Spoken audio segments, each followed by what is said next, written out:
জীবন মানেই প্রতিনিয়ত হেরে যাওয়া। কিন্তু আমরা শুধু ভাবি, আমরা মনে হয় শুধুমাত্র অর্থ সম্পদ, টাকা পয়সার কাছে জীবন হেরে যাচ্ছে।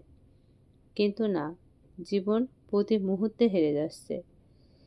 জীবন হেরে যায় মৃত্যুর কাছে, আবার সুখ হেরে যায় দুঃখের কাছে, আর ভালোবাসা হেরে যায় অভিনয়ের কাছে। ভাবছেন যে বন্ধুত্ব হারে না, তাই না?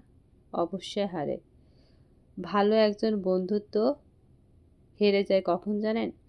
যখন আর এক বন্ধুর অহংকার অনেক বেশি বেড়ে যায়। তাই বন্ধুত্ব হেরে যায় অহংকারের কাছে। আর এই হার জিত নেই মানুষের জীবন। দেখুন তো ফুলগুলো সুন্দর না? কত সুন্দর ফুল। আর কিছুদিন পর এসে দেখবেন ফুলগুলো মাটির সাথে ঝরে পড়ে আসছে।